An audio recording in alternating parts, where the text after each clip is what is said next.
everybody. It's Wednesday. Welcome to the Witches Movie Coven. Yep, 5 witches talking about witches in movie. Grab a drink, grab your goat, and let's talk movies. This week we are talking about the 1989 movie Warlock. And I think we all have a lot to say about it, but let me introduce my co-host. I am Patti Negri.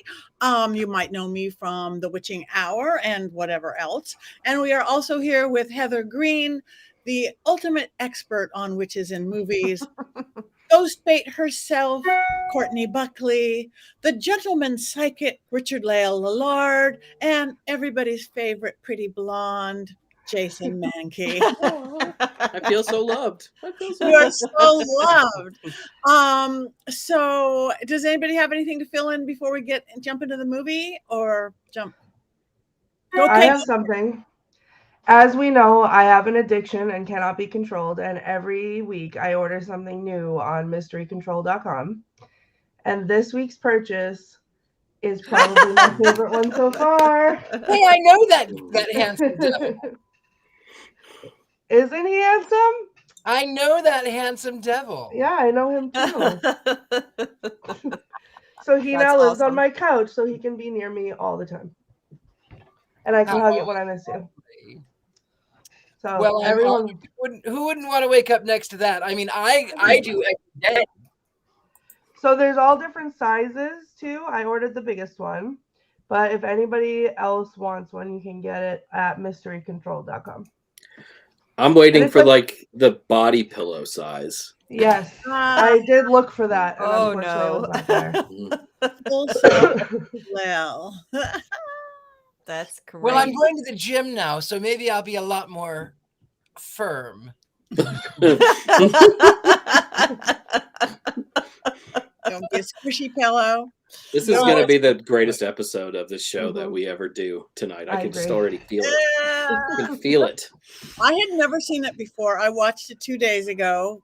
That's all I say. So, Heather, do you want to do your movie facts kind of stuff before we Sure. Let's. Yeah. Thank you. First, before I do that, I'm so glad to be back. I was in Minneapolis for a week. I was just going to add, and I got to do some fun things like go back to Paisley Park and see Prince's home and studios, which I adore. And some other really super fun stuff, and get to see my coworkers up at Llewellyn and, continuing working on some amazing new books. Please always check out my social media to see what books are coming out, because I just posted a bunch of new witchy books that will be coming out this fall, but I got to be up there, and I love going on trips. So that was super fun, but I missed everybody last week, and I heard you had a great show. So I am back, and I am ready to put this wonderful movie that we all watched into context. So let's set our minds back to 1989. We are now all in the middle of the Satanic Panic. And that should, if you've been following the show since we started, you've heard my lectures on the Satanic Panic and what it is. Basically, to cap it off, this is the middle of the period of time. So really, this is when Hollywood first got its artistic hands on this cultural phenomenon we were experiencing. So really one of the first movies you see is in 1987, when you start to see Hollywood dabbling in, so to speak, negative portrayals of witchcraft, witches killing children, satanic witches, et cetera, et cetera. We move out of fantasy witches into this in the 1987 night. So this film lodges itself right at the perfect time. We're at the height of the Satanic Panic. Everybody's terrified that children are being eaten, molested by witches, that teenagers are being turned into witches and doing satanic rituals and blah, blah, blah, blah, blah. So you have that moral panic. That this movie is a perfect example of it, and in so many ways. So we'll discuss the many ways as I'm sure that this fits in. The other piece that I wanted to bring up was that this film also is one of the few films, it's an anomaly, where you have a male witch. Now, most of the times where you see male witches are in movies that have covens or families. I've mentioned this in the past. Okay. Usually they're leaders of covens, especially when there's satanic witches going on. It's usually that. Then in other cases, you see them as brothers and fathers, etc., more comedic roles where they're members of the coven, members of the group. Rarely do you see them as the single-handed evil, the way you would see female witches. And during this period of time, most evil witches were either in trios or singular, but they were mostly women. So this is an anomaly in that way too, that you have this male witch. And one thing that was just pointed out, which which is a good point, actually, is that the film was filmed in 1988, which you can see on a poster in the actual movie, or it's mentioned. It was released in most of the world in 1989. It didn't get distributed here until 1991. Again, we're still in that period of time of the Satanic Panic, so it works perfectly in this period of time. Why they made a second and third one, I'm not exactly sure. Because it did not do well, so monetarily. So, yeah, I think I'll leave it at that. I think everybody else has lots to say about this movie. And so I think we should just tarry on, or not tarry, or tarry ho, or whatever. Sally forth. Sally forth. No, he said, I had a quote. I can't find my quote sheet. He said something funny about tallying, not tallying, or not whatever. You guys do the quotes, not me.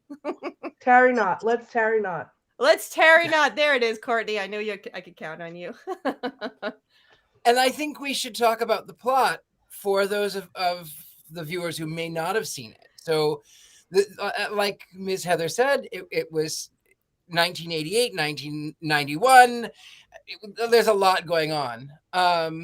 88, 89, 91. Anyway, it's about, it starts in 1691 Boston, which, as we know, anything to do with 1690s and Massachusetts, it's going to be about witchcraft.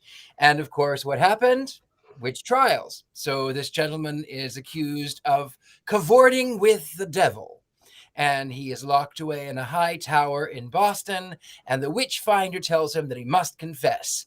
And the man accused says that Satan will save him. And then, of course, the devil wind blows, which is what usually happens when the devil wind blows. Anyway, he ends up by being transported from Boston 1691 to Los Angeles 1987, 88, 91. Anyway, he gets transported to Los Angeles, same time as the Terminator, by the way. And along the way, this son of the devil, he has to gather these three pieces of this satanic grimoire. One is found in an altar table, one is found in an attic in a Mennonite in Colorado, and one, of course, is back in Boston. And along the way, there's a lot of murder, a lot of mayhem. He is followed by his arch nemesis, who, of course, is the witch finder, falls in love with a girl who's been cast a spell. She only goes along with it because she does not want to be 80 years old and be 20. She wants to be 20 years old. And of course, as you go along through the way, a lot of mishaps happen. There's a lot of murder. There's a lot of man flying around, a lot of dirt hitting. It's a plot point. There's a lot of dirt hitting. He finds all of the manuscripts. They get to the cemetery where this final piece is being held. And they find out, unfortunately, that no longer is the cemetery sacred ground. So it's not consecrated to the church anymore because they've moved the bodies so they could put in a condo or a dump. I think they said both, but you could put in a condo or a dump. And in 1987, that was actually the same thing, by the way. So they fight good versus evil. And she gets cast into the Boston Harbor. She comes out. She's a diabetic, by the way. She comes out with needles now full of salt water, and she stabs the villain, the son of the devil, in the neck, and the salt water scourges through his veins, and he blows up in this epic 1987 way, and she has this touching moment with the hero where he tells her, I love you, but we're not from the same time. And then the wind blows again, and he ends up by being put in the cemetery where he was supposed to be buried. And she takes the last remaining manuscript and she buries it in the salt flats. The end, roll credits. And everyone breathes a sigh of relief that this film is now over. I think that's really was one of my favorite parts of the whole movie right there. The end, guys. I have notes. Okay. If I could share some, because I can't contain myself. I'm going to say something that's going to be controversial and brave at the same time. I loved this movie so much because, as I've talked about before, I love movies that are so stupid that like they're just like I don't know, that whole genre of like stupid horror. And to me, this hit it so hard because it was just so ridiculous. But like I feel like I can't do my thoughts justice without reading some of my notes to you because I was taking them in real time as I was reading. So to set the stage, you know, as someone who works in Salem, every single time I see this trope in a movie, it's like, oh boy, here we go with the Puritans and the wrong facts and the everything else. So I was like, oh, like I'm going to sit through another one of these movies and I'm going to hate it and whatever. And then they were in the tower with them and they said, first I noticed they walked past the gallows, which also had the sticks, like they were going to burn it. And I was like, that doesn't seem like the thing that happens. And then to my delight, they announced, thou shall be hanged and then burned over a basket of living cats. And I was like, hello? So I was I was in tune at that moment. I knew it was going to be great. Also, they called him an obscene wretch. And I feel like I'm going to need a t-shirt with one of those like, hello, my name is stickers with obscene. Killed my father, prepare to die. Yes, wrong movie. And then I wrote down, why is the jailer dude a Viking? Because it didn't seem right that like you had all like the Puritan people and then like the furs. I didn't get that, but I was excited about it. Then moving on to, I was just enthralled the whole time. And then when he went to the metaphysical shop and the lady was like, hello. Yeah. And then I like how she closed the shop too in the middle of the day. Right? She did her workshop and then immediately at 3 p.m. she closed the store like good shop owners do. And then he comes out from the back with like this phallic shaped crystal, right? And then but the fake orgasm channeling with the phallic shaped crystal was like too much. That's what I wrote down. That was a lot. And I was like, this lady is excited. And then I have another quote where she said, what was her name? Cassandra the K says, that Warlock, the guy who finger paints in body fluids. Yep. Score.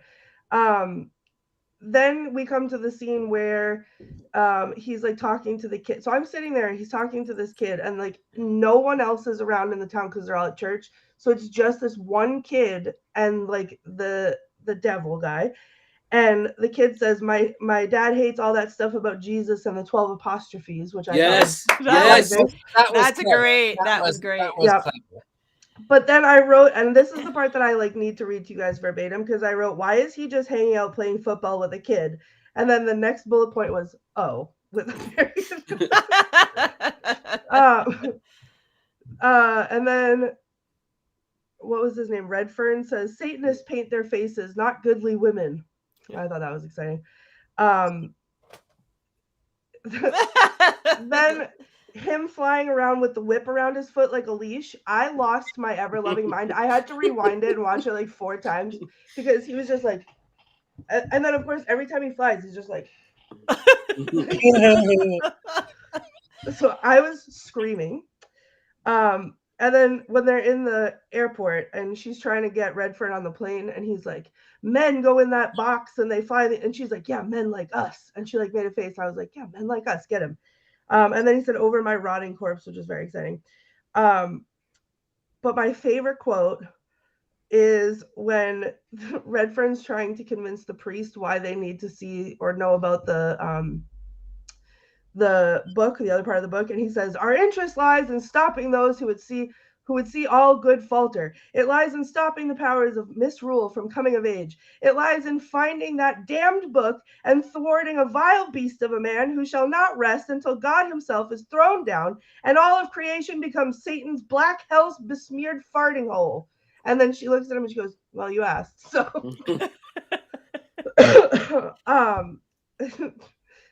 then now I'm in the graveyard scene, and I wrote down, Redfern having a crisis over his grave was the most overacted, hilarious thing I've ever seen in my life. And then I wrote, the way fireworks launched out of his skin at the end was so appropriate for the 4th of July. So when he started bursting into flame, it wasn't like little flames came out. It was like little rockets of fireworks came out of his skin. And the Redfern's red glare. See, it was perfect. And then lastly, I wrote Redfern's Ghost NATO at the end because he turned into a Ghost NATO. And I'm sorry, but none of these are cons. All of these are pros. I was sad when the movie was over. It could have been 2 more hours for me. I want to watch the sequels. I hope they're as delightful. The quotes are on point. I found the movie so quotable that I made notes. Most of which Courtney got to, because Jesus and the 12 apostrophes should be a shirt or a band name. That was classic. But Cassandra with a K also said at one point, "Ask me anything. I took 2 years of high school," which I thought was a great line. That was a good line. Yeah. Yeah. It was amazing. For me, I'm LA born and raised, Los Angeles born and raised, and I was here in those late 80s, and I was at those goofy ass metaphysical stores in the late 80s, like the Bodhi Tree. Anybody in LA know? It's what it was. Even the weird mediums, the orgasmic mediums, it was so new and so theatrical and so new age. And so I just cracked up the entire time, up and down Hollywood Boulevard. I live on Hollywood Boulevard, watching. It's like, oh wait, they're right in front of. Oh wait, oh no, it doesn't look like that anymore at all. And all the skateboardy things, trying to so hard make it what everything was of the day. That the hypnotist. I didn't really pay attention to the plot line very much. There wasn't one. I'm good at telling a story, and I got to the point where I went. And the girl, I beg to differ. I think it had a great plot, honestly. The poor girl. At 20, I wanted to fix her hair. At 40, I wanted to fix her hair. You need a little conditioning. I guess I don't remember that thing from the 80s, but but I just got everything. Even and then when they went to the desert, I mean, I know those desert towns too. It's like, oh yeah. So that was great. And the other thing, the overacting, the over his grave, I did not get that at all either. It's like, well, you're dead. He's not going to live 300 years. He expected to be alive in 1988. I mean, most of us have that reasonable expectation to live 300 years. He was having not a midlife crisis, but a triple life crisis, and that was my favorite. It was just so dramatic. Yes. And yeah, the little boy scene with the Jesus. I enjoyed all those little bits and pieces that were so horrible, but we have to get into how it didn't hold up. I have to say, though, speaking of that, that scene did bother me. Actually, I will tell you, there's one thing that bothers me in this movie. There's some homophobic things that bothers me a lot. The major thing that bothers me is, why the hell do they have this Satanist wearing a black puffy shirt? What Satanist wears a black, roughly puffy shirt? Really? I mean, you would think that they would get it right, that we don't do that sort of thing. I digress. So there is something that really bothered me, though. I mean, and again, I get it. We're in the heart of the satanic panic, we are in the AIDS crisis. Mhm. And so there is a lot of panic. I get it. But what kills me is he crashes through the window, and then they revive him. They bring him back to life. And then he kisses the guy roommate who's gay, and then bites his tongue out and does all kinds of things. And so when the police are called, and she's, what's her name? I don't even remember. 40, 80, 60, whatever. Cassandra with a K. With a K. Circle K, I think. Anyway, when Circle K is in the police station, the police say, "You said that your roommate was gay." And she says, "He's gay, not queer. There's a difference. He doesn't diddle little boys in the bathroom." And then the Satanist who kissed the guy, who obviously was not afraid of expressing things that could be associated with sex, he literally preys on a little boy. And I went, oh, I don't like any of that. I don't like that at all. So that was my moment of, I think without that, I could have really laughed. Like when, for instance, they get to the airport, and she, without any ID, because he's 300 years old, he just boards this plane like he's getting on some city bus. And then he has that weather vane.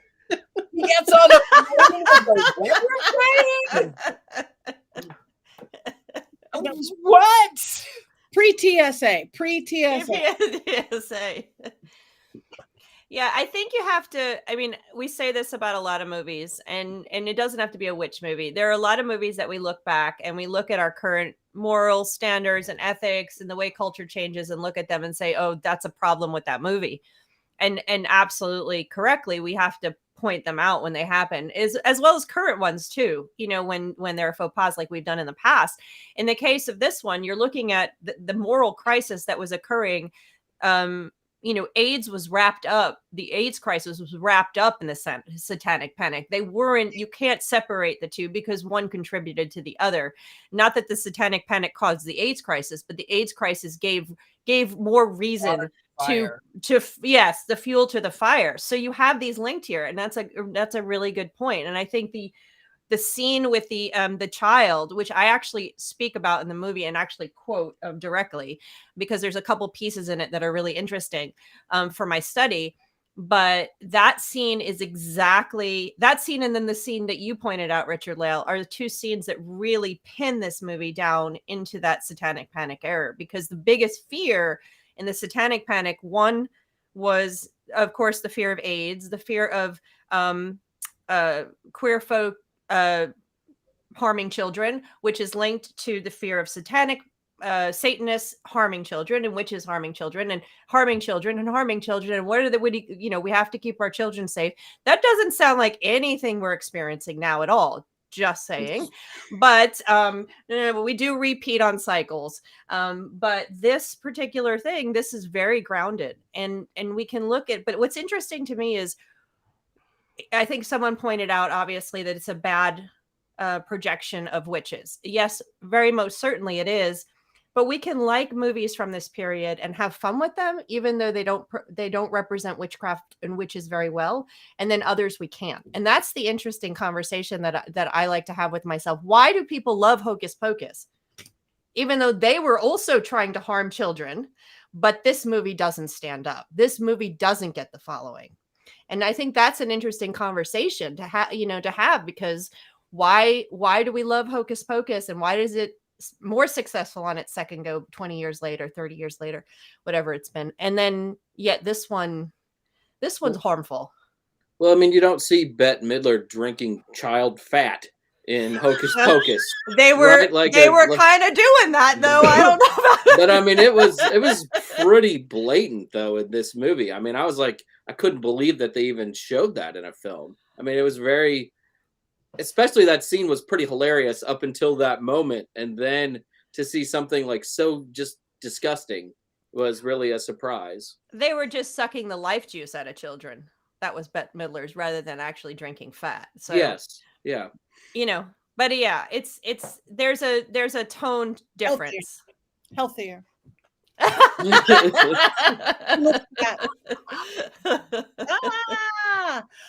it's weird too, because it's even looking at 89, queer was a negative word, now it's a positive word. Yeah. Yeah, exactly. I mean, like I said, I get that I get it. It's the 80s. I get the Satanic Panic. I get the AIDS crisis. I get the moral majority. I get Ronald Reagan, Reaganomics. I get it. I remember it. Because I was 300 and some years old at that point. So I clearly remember it. Yeah. And that's just it. It's there's something about this one that's more distasteful than looking at like Hocus Pocus. When we look back, there's something about it that's worse. And this one also has the message, which Hocus Pocus doesn't have, that you will be okay and safe from Satanists if you attend church. That whole scene is the Satanic Panic in its core, that entire scene, because not only is it Satanists and witches trying to harm children, it's also Satanists can be anybody. And if you allow your children not to attend church, if you don't believe, then you will be a victim. So that's essentially the Satanic Panic right there in that scene. And there's that the whole line of questioning too, where he Redfield or whatever his name was, Redfern, came up and said, I don't know what his name is. Redfield, Redfield, I don't know. Red, whatever his name is. I liked him, but whatever. Where he came up questioning the grieving mother at that scene and was like, was he baptized? And she was, how can you ask me this? No, it's important. Was he baptized? And I think that I was not conscious through that whole time because I was very, very young. And looking back on it, I can't believe that human beings acted that ridiculous, much like I feel today. Which I think adds to it's just, that's why it's all, for me, I mean, I agree, it doesn't, that those pieces don't stand up, nor should they, but it's all in that fantastical, ridiculous, in my brain. It is fantastic and ridiculous, even looking back. Now, those of you who know, I grew up Pentecostal in the height of the Satanic Panic. I got to celebrate Halloween one time before my church. They had this minister came in, and I think it was, what was it called? It was something about, it was a famous book. He was an author of a book. And I mean, this was a long time ago. He was an author of this book, and I couldn't celebrate Halloween anymore. And I couldn't watch the Smurfs because they were swamp demons. And I couldn't watch He-Man because He-Man and Skeletor get the same power from Grayskull. And She-Ra, and that killed me because I loved She-Ra. I mean, I knew I was gay then. I loved She-Ra, and She-Ra was the same as He-Man, and so I couldn't have that either. And Queen, if you play it backwards, they sing "It's fun to smoke marijuana," which is not what Freddie hated marijuana, so that was not intentional if that was what it came out.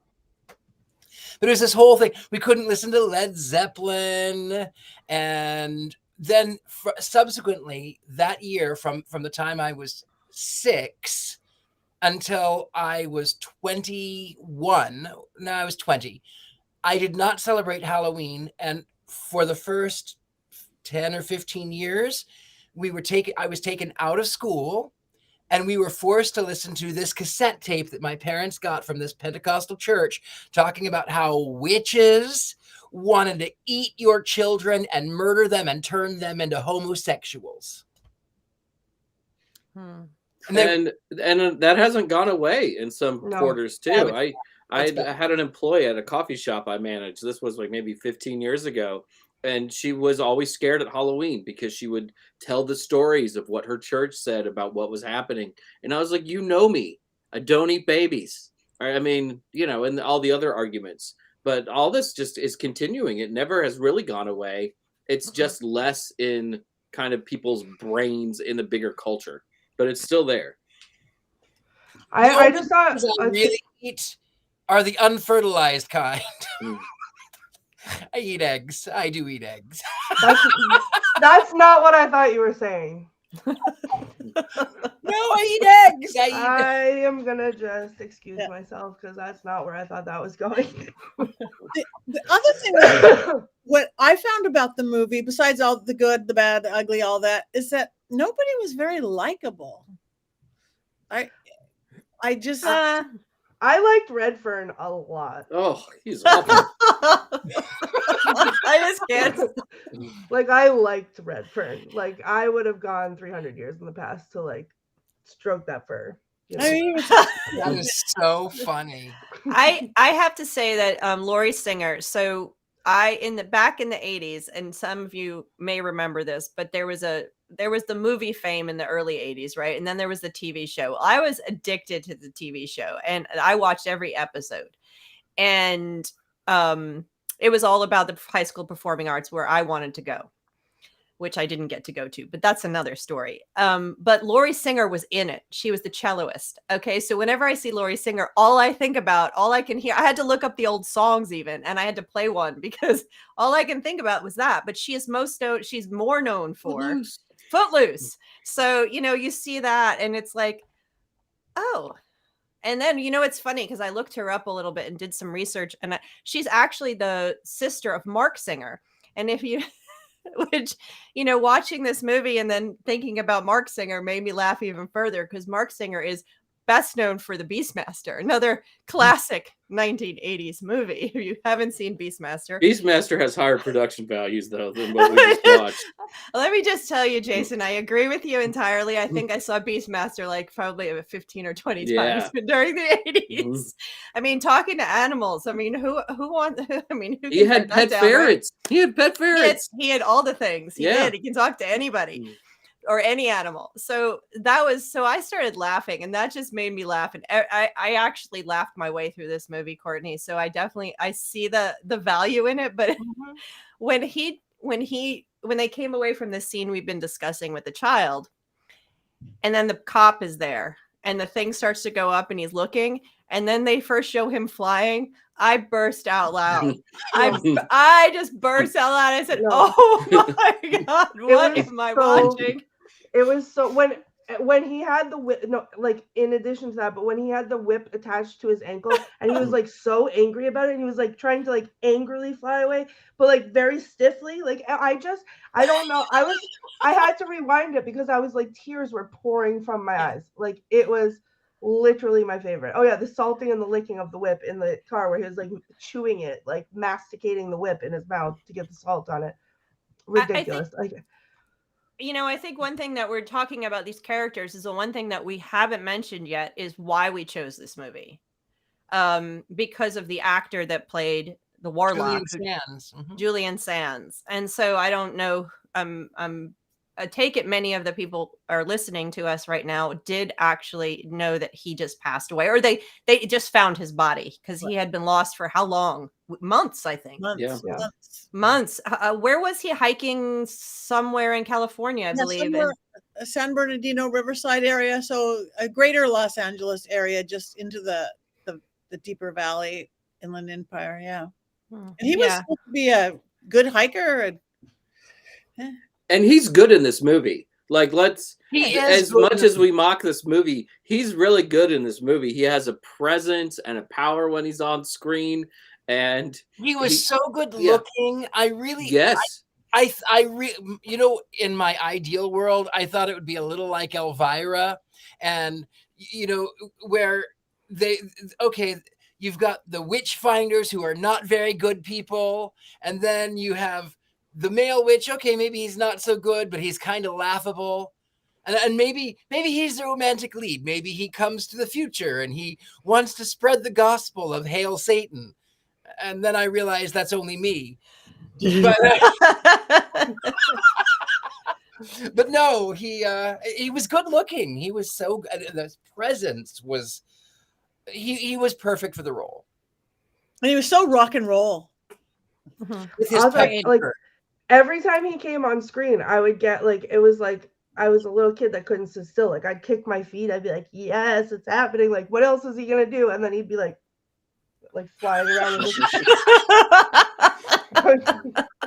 and I'd be like, this is the best thing I've ever seen.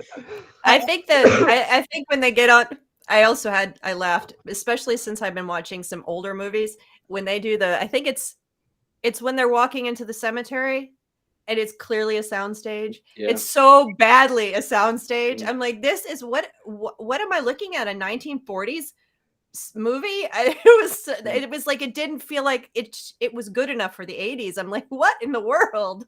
So there were a lot of moments. I cracked up when he's on that same soundstage of the cemetery, and they're in between the consecrated ground and the non-consecrated ground, and they're fighting. And Redfern tells the Satanist, the Warlock, he says, "How does it feel?" as sparks are flying from his face, and then he reaches up with the one hand and he puts the hand in his mouth, and then of course now Redfern is on fire too. And I went, how does it feel? Well, now you know. Ask a dumb question, you get a dumb answer. I did laugh at that one.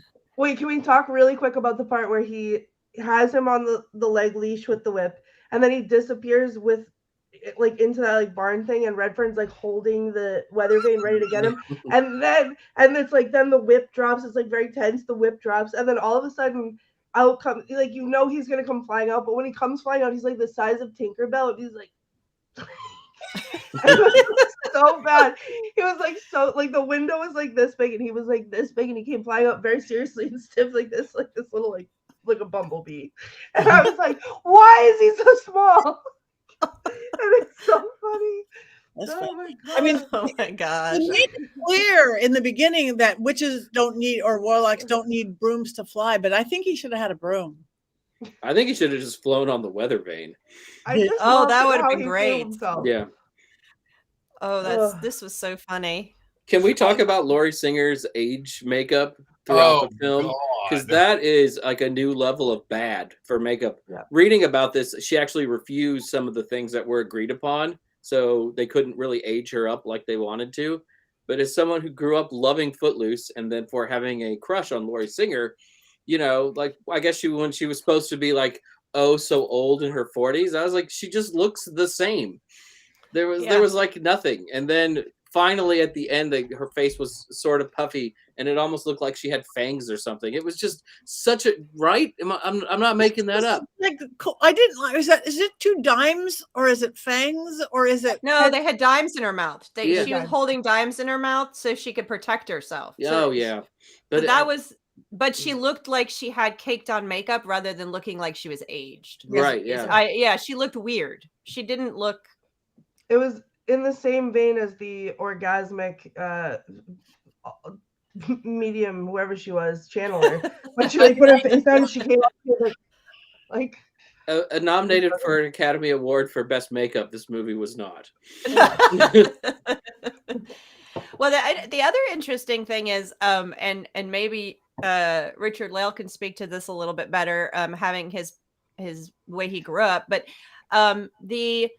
the concepts of the Satanist and the Satan versus Christian concepts are very much there was a lot of Catholic stuff in there. A lot of stuff was mixed in, but most of the Christians that you visit in this movie are Protestants.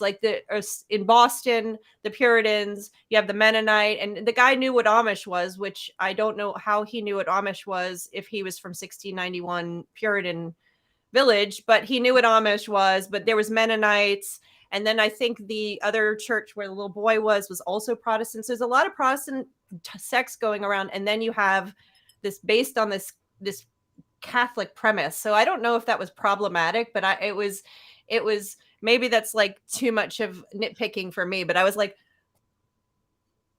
I don't know if they couldn't settle on something. Well, there is some truth in that, but also as a Puritan, he would not have known the German Mennonites or the Amish because the German settlers didn't really mix well with the Englishers, as they still are called to this day in those circles. So were they even called, or were they there? They weren't even there in 1691. No. Were they even there? No. That's the, you know, it was a real mishmash of religion, a Christian religion even. So they were going all kinds of throwing whatever they could at the wall. I just assumed that he was listening to Amish country radio with Cassandra with a K while they were driving around, catching up on things in Colorado. The 20th century. Yeah. Don't you find it funny though? So this woman thinks that her son has been eaten by a coyote, and his skin has been ripped off, according to what was said, and there's not a tear in her eye. Her son is dead in a brutal, horrible way. And excuse me, was he baptized? Why would you ask me that? Yeah. She was more irritated that her husband or the father would not take the child to church than she was about the child being destroyed. Yeah, I got that. Wait, I like the Amish people. Those were the only people I liked. That guy was so serious. When he was like, I am here, he's like, I've been waiting for this day to happen. He was ready. He was locked and loaded. That excited me. When he ran in and the other people were like, what is happening? And who is it? And he comes out of the back room and he's like, yes, I've been waiting and I'm ready. I was like, yes, Amish grandpa, let's go. Get him. Yeah. Mennonite. Oh yeah, Mennonite. Sorry, Mennonite grandpa. No, I'm going to tell you, the truth. I almost, because I grew up Pentecostal, I almost became a Mennonite because I was all for two Mennonite. Oh, And then when I broke away from that, I decided that I would be a Mormon because I'm for all things that are Mormon. Taking on the road. He's taking on the road. We'll be here all week. Yeah, and the Mennonite man made a nice large pinnacle on the barn. That was lovely. And I'm not sure if that's a Mennonite symbol. I don't think so, but heck, he was into it. Oh, that's what it was. He was like, they came bursting in and was like, whose witch mark is this? And they were like, who are you? And why are you? And he came out of the closet and he was like, it's my witch mark. And they were like, okay. And as our producer pointed out, though, Richard E. Grant, who was Red Fern, has been nominated for an Academy Award, and he was in this film, right? I mean, which is incredible when you think about it, because you just don't think of Academy Award winning or at least nominated actors and the Warlock. I do. Speak for yourself. But had he been nominated before he did this film? It has to be afterwards. I mean, it would have to be.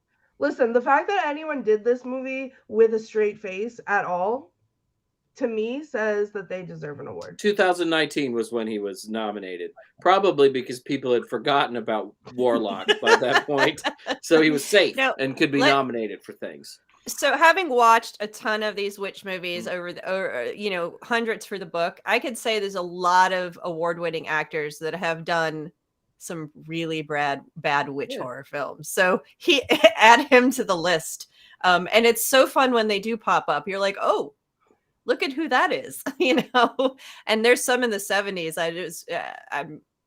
I'll have to get a list and share that at some point. Guess who's in this film? Guess who's in that film? But yeah, anyway, nobody escapes being in a bad film, I think. No, if you have a long enough career. But I mean, they had a good cast, all things considered. People who are good in other things, and I think they tried to elevate this material as much as they could. It was difficult material to elevate.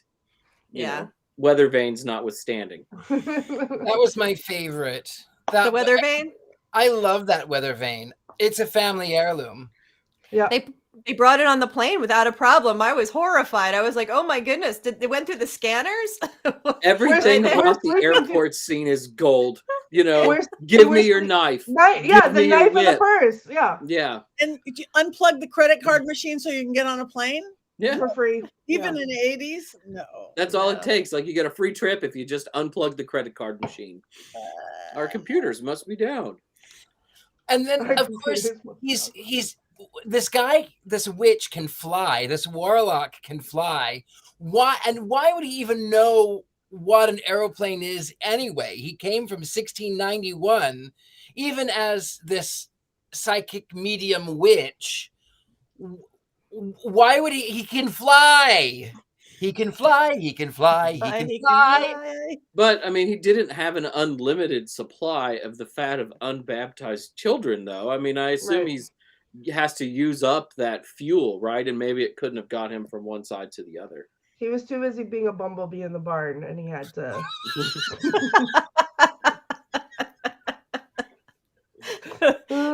I wonder how much the recipe was that called. How much did he have to use for one flight? How long did he go? How many miles did he go? Yeah, it wasn't a lot.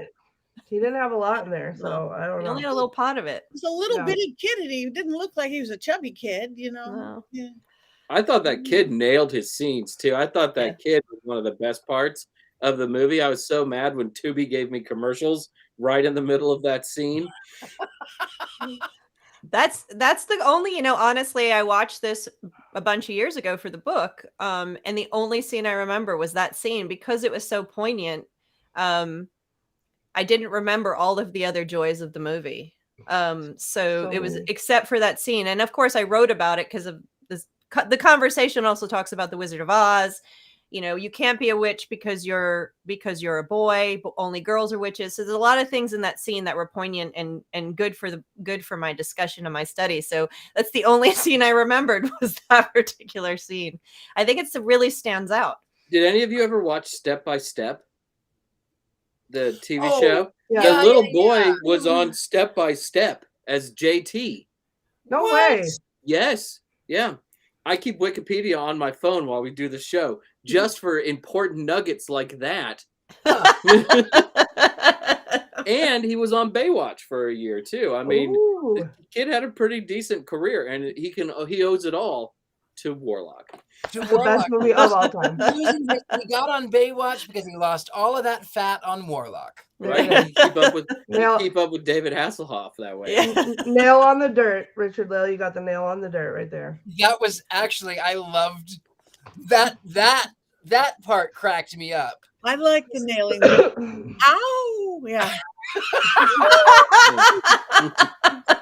Oh, that just reminded me of the other part when she was old.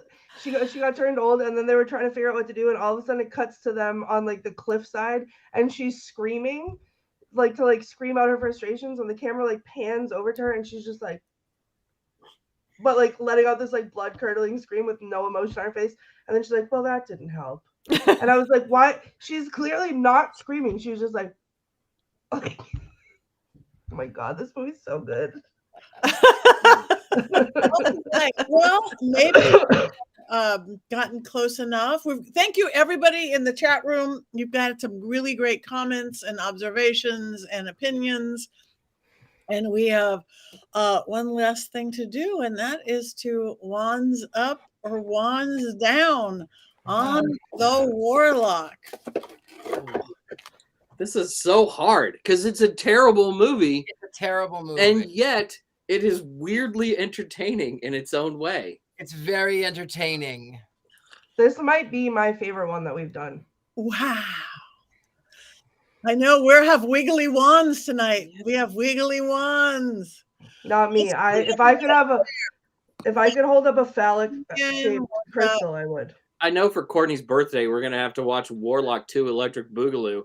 And so, probably going to be traveling that week. Just so you know, that's coming up at the end of August. And my birthday is a Thursday, so it'll be the eve of my birthday that I will choose Warlock 2 Electric Boogaloo.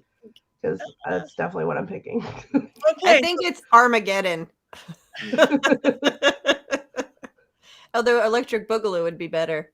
We've got mostly wands up. We got wands up for Julian. We got wands up from Kelvin, wands up from Janet, wands neutral from Robert, up from Tabitha, up for nostalgia from Colin. That's why mine is a little more than halfway is the nostalgia and the LA stuff and the funny Bodhi tree. So all of that mine is get over the down. I have wands up for Satan's black hell besmeared farting hole. So I mean, I would have to give this movie at least 10 points just for Jesus and the apostrophes, which was like one of my favorite lines since we've been doing this show. Yeah, it's a good one. All right, so you guys get to decide for yourself. This is a mixed, definitely not one of our. We're all unanimous about everything, except that we all wiggle a little bit. So I don't. Me neither. Yes, way up, way down, and a lot of wiggles in the middle. Ah! Mine is mostly down. Do it. I know wiggly ones, but it works with the film. Do we know what we're doing next week yet? Have we talked about this? We did not talk about it yet. So we'll have to do that. We'll have to do that and post very quickly within a short while. Yes, we will have to. Summer, can we do? Yes, we can. We do a series. Oh, our producer is asking us in the secret world if we could do a series of something. So what's a series that anybody would like to do? Sabrina, the new one. Oh, sorry. That was a lot. Scarlet Witch. WandaVision. Oh, we got some things we got some options. All right. We will have to discuss in private. So on that note, everybody check in what's going on with everybody. We did not do that in the beginning. What's going on, Jason? Next week, I will be at the Starwood Festival in Southern Ohio. We will see. The internet is good. We will see how many drums you hear in the background while I chat with all of you. That'll be really fun. And then the next week, I'm going to be in Michigan visiting my old town that I lived in before California, which is always sad and exciting all at the same time. And tonight, I'm repping this shirt from the Sojourner, which is a really great witchcraft bookstore in Greenville, North Carolina, owned by the great Heron Michelle, who wrote the book Elemental Witchcraft. I just wanted to give her a little shout out because she needs it and I love her. Beautiful. Thank you. Richard-Lael. Well, I will be in Atlanta the 2nd of September, I think. I can't remember now. It's the debauchery ball. I think there's a thing that we have if it's still up, but there's that. I'll be in Atlanta. There it is. So yes, Saturday, September 2nd. So I will be in Atlanta then. I will be in Youngstown, Ohio in October. And also you can find me anywhere Gentlemen Psychics are sold. I'm easy to be found. And that's about it. Thank you very much. Heather. Well, thank you. I am going to be next week at Mystic South. We begin on Friday of next week and go through the weekend, 3 days of witchy, mystical, and magical folk coming together for classes. We're going to have a great time. And just to reiterate support for Sojourners, Sojourners is actually going to be live and in person at Mystic South, running our bookstore and our author signings with the lovely Heron Michelle. She will be there. She's actually one of my authors, and I was looking to see if I could hold up the copy of her book, but I can't seem to locate it. It's in alphabetical order, supposed to be on my back shelf, but she and her crew will be there live, having author signings, running our bookstore, along with 500 of her closest witchy friends from around the country. So we hope that some of you are listening are going to be there as well. Mystic South. There's the book, Elemental Witchcraft. It's a great beginner book. And so,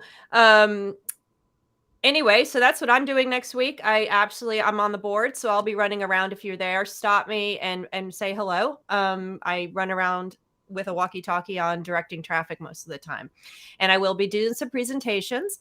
And other than that, I can be found heathergreene.net. You can look there to find my articles, my links, my socials. I'm on most of the socials. I post, Instagram, Twitter, Facebook, all the things. There's my book, Lights, Camera, Witchcraft. Buy it to follow along. And other than that, there's my book. Yay.